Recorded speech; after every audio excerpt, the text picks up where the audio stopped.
Hey everybody, my name is Bill Berkheiser.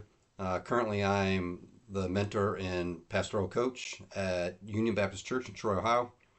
I've been in pastoral ministry for 30 years. I've taught the undergrad level for 20 years, homiletics and hermeneutics, as well as a few other subjects in the Bible college movement.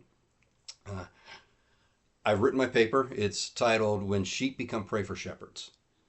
So I want to explore and have been exploring for some time the phenomenon of how pastors end up abusing their power, and then we have parishioners who are the recipients of such abuse.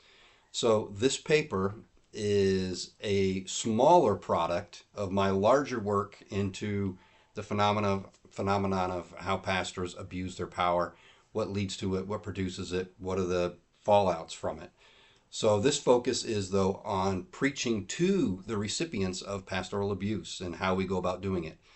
It's almost impossible to pastor a church today and not have people within your congregation who are going to have had previous experiences which they would consider abusive in nature. So that being said, focusing on preaching, we'll be looking to a minor degree in this paper on what I call soft abuses of power. In my research with leader dynamics and the larger question of abuse of power, I did not engage in a lot of issues about sexual abuse. There's been a lot of research on that, while primarily I would argue there's been very limited research into the idea of soft abuses of power, especially qualitative research in terms of pastors and other spiritual leaders in their communities of faith. So we're going to be looking at what I call soft abuses of power. We'll also spend a little bit of time looking at the axis of power, that being that pastors often lead from one of two places, whether it be their relational power, which is primarily where preachers like to live, is in relationships, or their positional power, their seat of authority, the fact that they possess that pastoral chair. And oftentimes their complete lack of awareness from the chair or the position from which they're leading. But the bulk of the paper, and what we'll probably be talking about, is recommendations for preaching to recipients of pastoral abuse.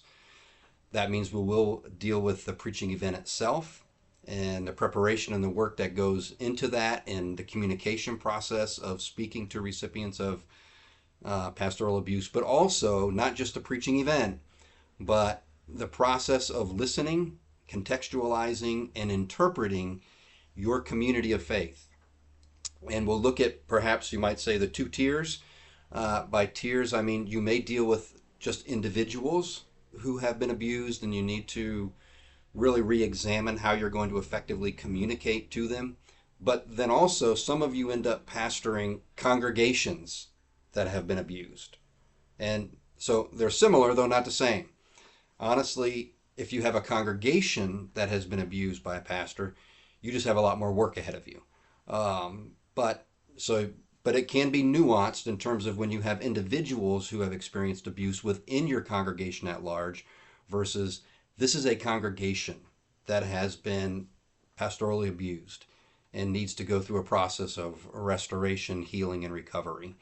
So we'll be looking at that, and we'll also explore a little bit of the idea of young pastors, preachers, who often find themselves, these are their first ministries, and they are very ill-equipped to pastor these churches and these people because you're already at a deficit of experience, not only a deficit of experience, but then a deficit of how do we really minister to people who don't trust us from the very beginning.